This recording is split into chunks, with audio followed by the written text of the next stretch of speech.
stories from a life inside Kentucky penitentiaries. Lock yourself in and find your place among the criminal-minded. Welcome to the inside. Welcome to another episode of The Criminal Minded. We've had absolutely overwhelming responses to the videos that we put up, and we really appreciate that.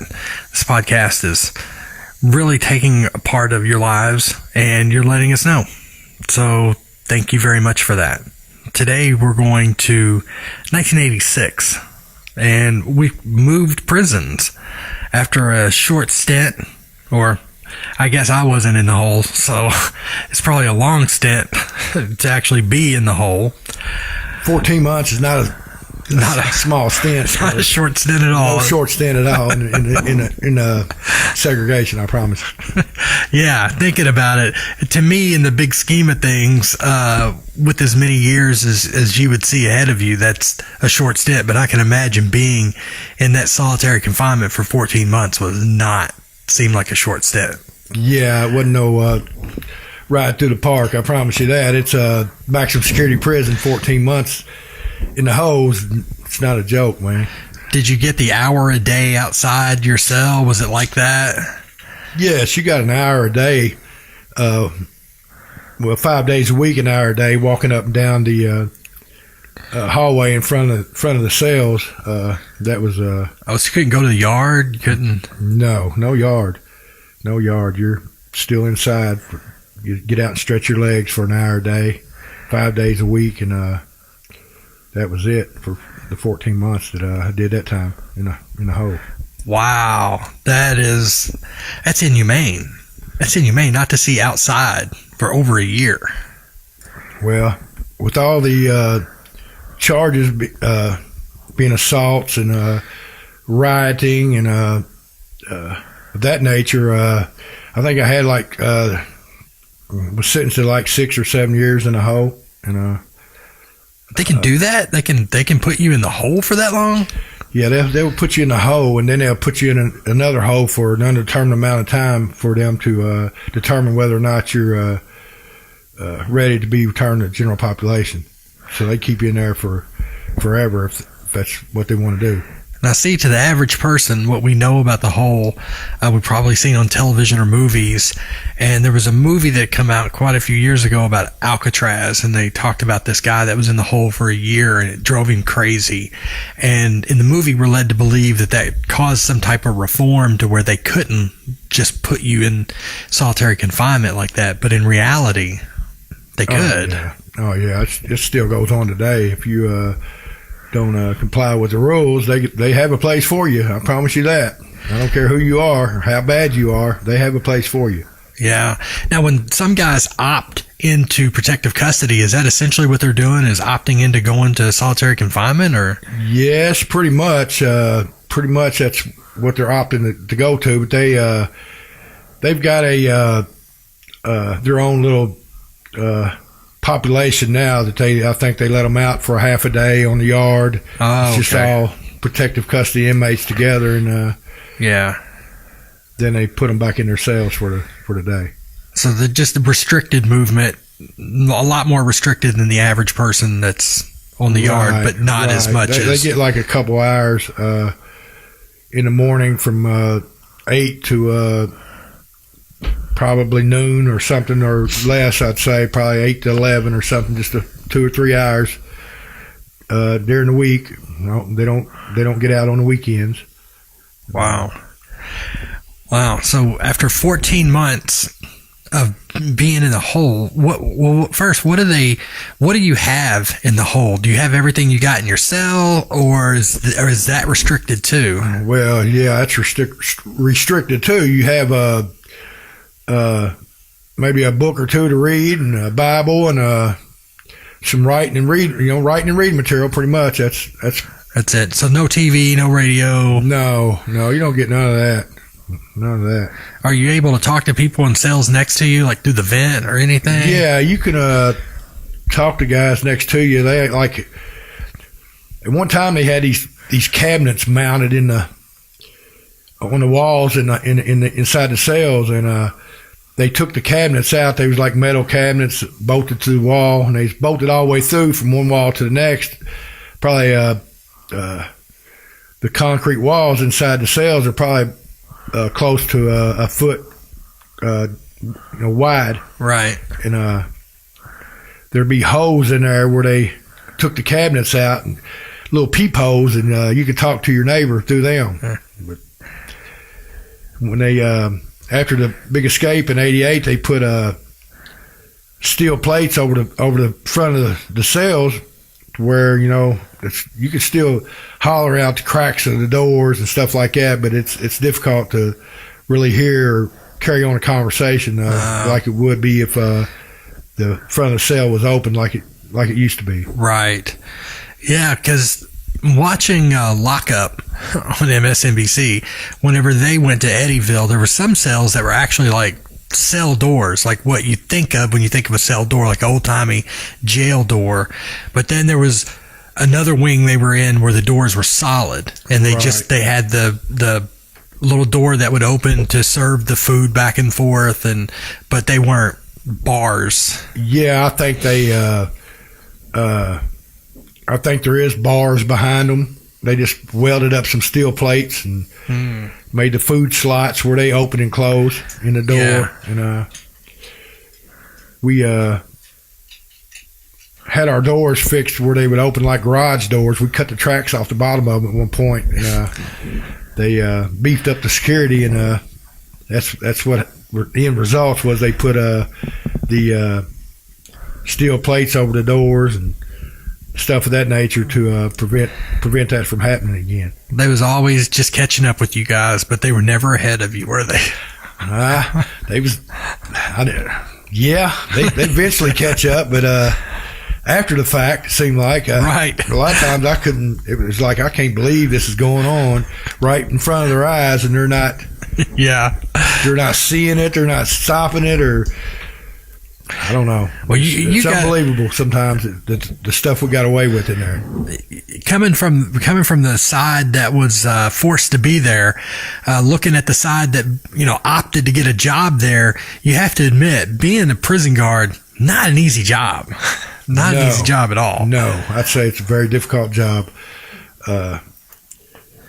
Being a guard, a lot of times they's probably in fear of their life to say anything to a lot of them guys, because they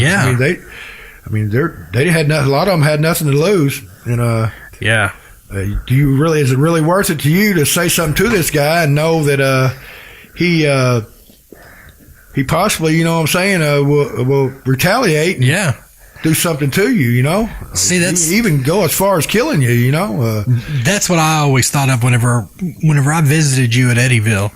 And that whole process of just visiting was scary. A very long walk up the hill into the side of the building. It's a stone construction, like a castle.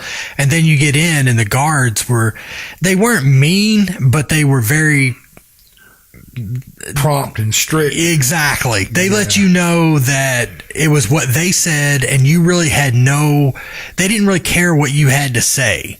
So they would more or less give you commands of what to do next, and you just did it. You just fell in line with it. But I could see some of these people were old. There was one in particular that seemed like he must have been there forever. He was really, really old.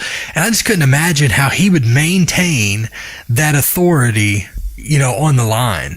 Because nobody's going to be scared of him. Nobody on the inside is going to be scared of this guy. Most guys in there have always got this hope of possibly getting out again, and so therein lies the respect. Right. Yeah. Right. Outside of that, there's little respect for the guards that work in there. Really. Yeah. But the guys knowing, what I'm saying, just makes things easier when you do have a mutual respect. Yeah. So after 14 months in the hole, you've got to be very happy to see sunshine and grass again. Well, after 14 months in the hole, I get out, go to a new yard. Now I'm on a maximum security prison. I'm 21, 22 years old. It's it's all new to me. But I guess due to the previous ride, when I went out there, my reputation followed me. Yeah, preceded you into the yard. Me, and they had respect for me. I pretty much got around on that yard like I did any other yard that I was on previously before this one. And it wasn't long afterwards, somebody come up with the great idea that we was going to have a food strike. We wasn't going to eat no more because the food was bad. Hell, I thought the food was pretty good. So as an idea, we know what, today it's very publicized because of people like Sheriff Joe Arpaio. It's very publicized that these meals have to cost the least amount they can cost. And so today's food is just more or less slop, I think. Nutritional value, but it's slop. Back then, things were a little different, right? Right. Today's food, it's terrible. It's terrible in there. It's all processed. Turkey, no pork. They've cut it all out due to different religions and stuff of that nature in there. The people that don't want to eat pork, so it's all processed turkey, and every now and then you get a piece of chicken, but that's rare. That's rare. When in the 80s, you could they had pork chops, chicken, stuff that you could get full off of, and right. I remember when they had the food strike, it'd been a day or two and nobody'd eat. The warden came out there and he said, well, boys, we got fried eggs and ham on for breakfast this morning. Them other guys like, fuck you, we ain't eating. I'm like, damn, sounds pretty good to me. Yeah. My belly was growling. I'm thinking, geez, I don't have anything in my cell to eat. I'm thinking that sounds pretty good to me, but no, I didn't go eat.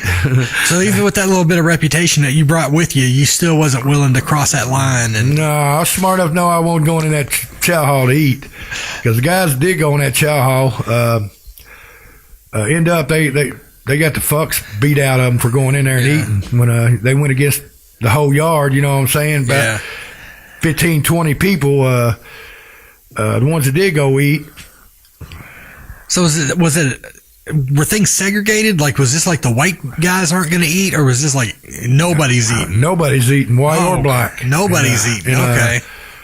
And the guys that did end up going to eat, one in particular was Danny Teatrick, and he had been in for probably 15, 20 years at that time, and he had a big reputation. He looks like a barbarian or somebody. He's tattooed all up and big muscled up dude, and tattooed from head to toe, you know what I'm saying? All this Nazi stuff on him and stuff. And him and his little partner decided they was going to go eat. They didn't care what, you know what I'm saying, what the yard thought about it. And that was a mistake, because so his 20 years got him nothing whenever he went into that chow hall. Well, after he come out of that chow hall, and the guys got together and decided, well, in order to keep it not a racial situation, the blacks, you go get the black guys, and the whites, you go get the white guys.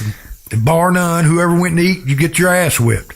Wow. So that's what happened. I mean, they was stomping people all over the yard. So, and Danny Teatrick knew this was coming if he went to eat, right? Or did he I thought he thought that, fuck them guys. I'm going to eat. I'm hungry. I'm going to eat. I don't care what they think. That's exactly what he thought. But it didn't pan out for him like that. Not that way. Not at all. Not at all. He got his ass kicked. I mean, you can only do so much. I don't care how big and bad you are. If you got 10, 12 guys stomping the shit out of you, there ain't nothing you can do, you know? And that's what ultimately happened to him.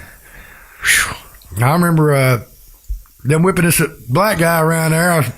I remembered it particularly because I kind of thought it was a little funny, because they was hollering at him, telling him, "Nigger, you go eat that chicken again. That chicken wasn't that goddamn good." I said, "Lord God, I bet he regrets eating that chicken."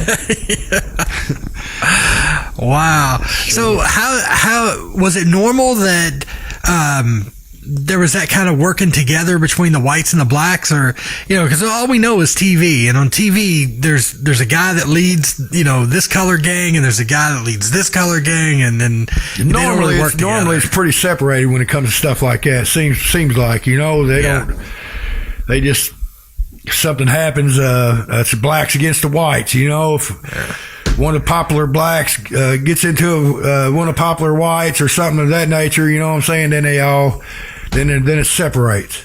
So yeah, but they actually came together. So this obviously was something that a lot of people agreed on, that the food needed to be different. But what did they want that was different? I don't have a clue what they thought they was going to get, steak and eggs every day or something in there. But this is penitentiary. I don't know what they was thinking. You know what I'm saying? Yeah. I don't know that. Well, after you know what I'm saying, the guys started beating up the guys who wouldn't eat. They said, hell, let's just burn it down.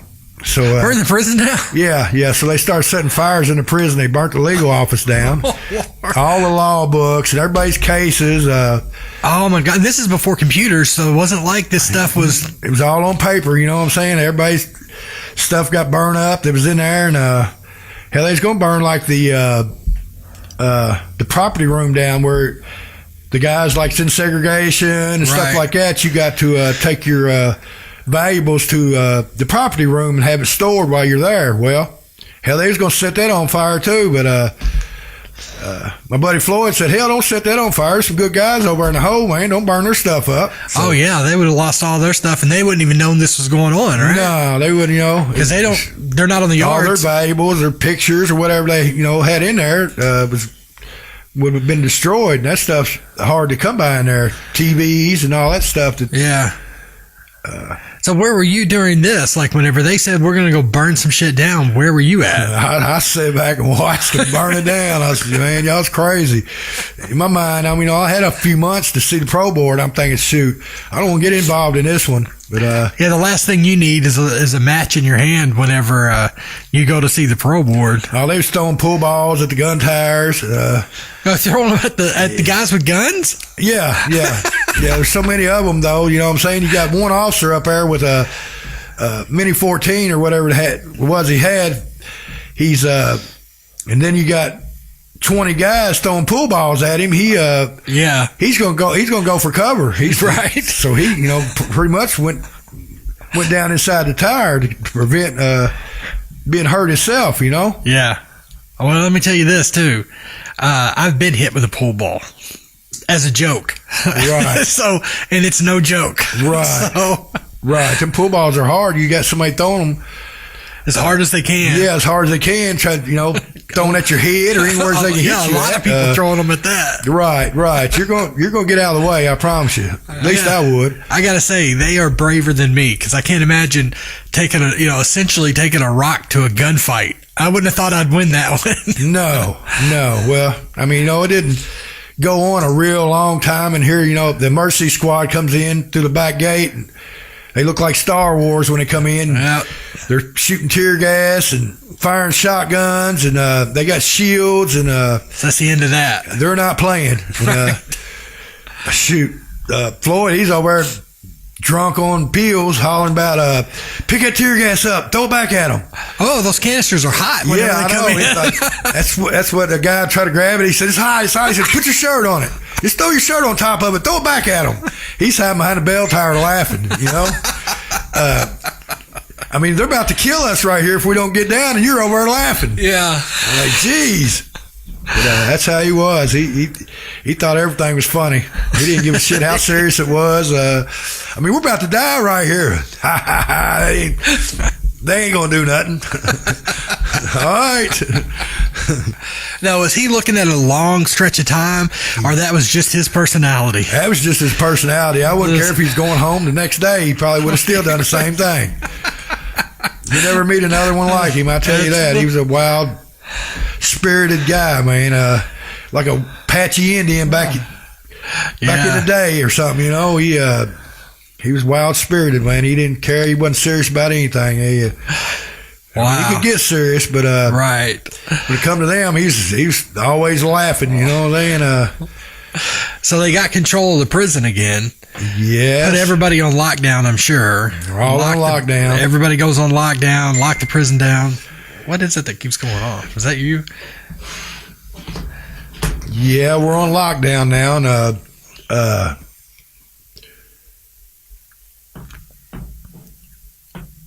now we're in our cells eating sack lunches that the guards are bringing to us. So the food strike's over then. Food strike's over. Now we're on cold cuts, sandwiches and oranges or Yeah. something of that nature. But it's not ham and eggs. No ham and eggs, no chicken, no none of that. So I don't know whose idea it was to have a food strike, but it wasn't a very good idea. Because you didn't get anything out of it, right? Like Didn't get nothing out of it. We all got locked down, and the food got worse. Right. So there you go. We got to get some money somewhere to pay for all this damage you've done to Right. buildings and stuff that you burnt, and so I don't know. How. Was there a lot of them that got charges out of that for? Yeah, a few, like 5 or 6 of them. I think that the officers could identify actually coming out of the legal office when it got burnt and stuff of that nature. I think a couple of them pled guilty and got 5 years, and a couple of them actually went to jury trial. One of them got 20 or life sentence or something of that nature out of it. Yeah. Oh. Yeah, a guy in there they call Fast Eddie. I think he might have got a life sentence out of it or something. Or you go to jury trial, they're going to find you guilty, and that. You're in a Lyon County, and you got officers saying you did something, and you're an inmate. Yeah, a convict saying he didn't, and an officer saying you did, then you did it. And I you don't did care. That's it. It's not a good idea to go to jury trial. Not in that situation. Not in any situation, no matter what the county is. Just like I said, in that situation, you don't do that. That's the other thing they do, though, is like, justice is not justice. Justice now, if you notice, most cases are cleared on plea bargains.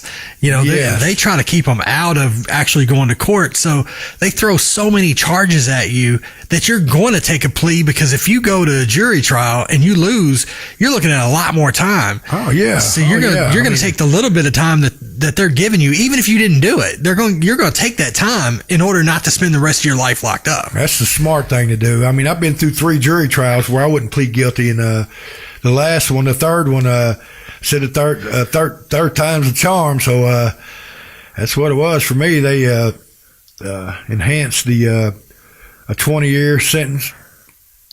Yeah, 20 to life is what they did. So which is basically persistent felony. Yeah, I had a previous felony, and they put the persistent felony offender on you, and they find you guilty. They got a guideline that they go by. Yeah, and you're going to get a lot more time if you don't plead guilty. If you're guilty, my advice to you, better plead guilty. Just go ahead and plead. Probably a good idea. You're going to get a lot less time. Right. You'll get to that parole board a lot sooner if you do that. A lot sooner. And it's just bad that it hits those people that didn't do it. Because the same applies for them.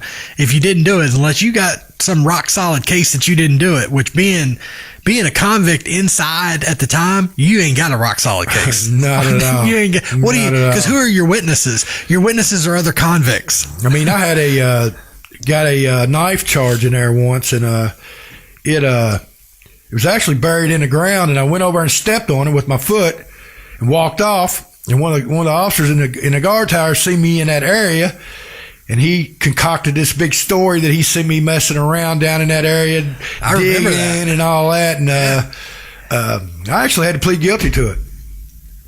I had to plead guilty to it, or be charged with a persistent felony offender, and take a lot more. End up with a lot more time than being in the wrong place at the wrong time. Right. Yeah, I remember when that happened, because I think we came to see you and we got turned away whenever we got there, because you had just went through this thing, and I guess you were in the hole to where you couldn't have visits.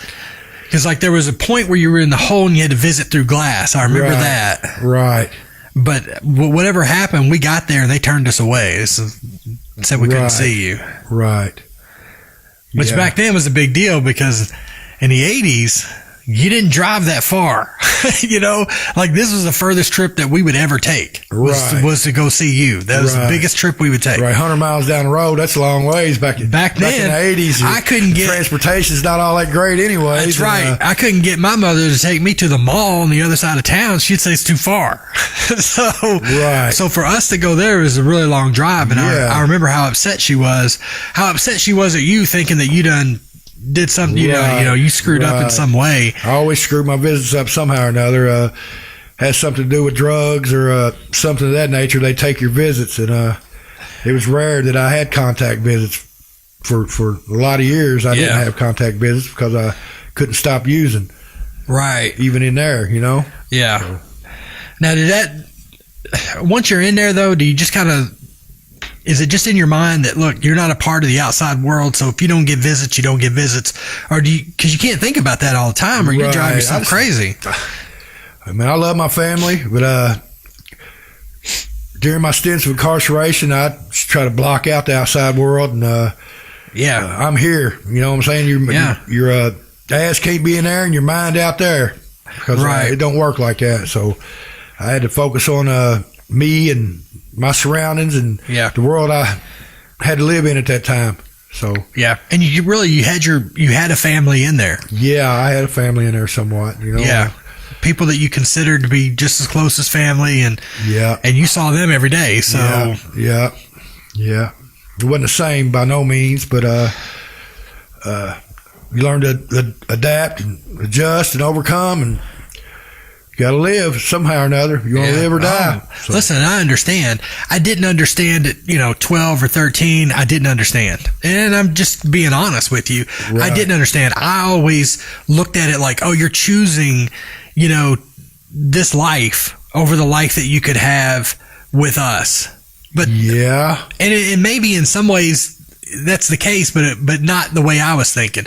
The way I was thinking was, it was very easy. You just go, I don't want to, go to prison. I'm going to stop doing these things. I'm going to stop doing drugs. I'm going to stop, I didn't have enough world experience to understand. I understand that. So at that age, I was angry. I was a little angry about the whole situation, Right. I can understand that. But as I've gotten older, I totally get what you're saying. Whenever you say you had to just cut that shit off, and you had to survive. I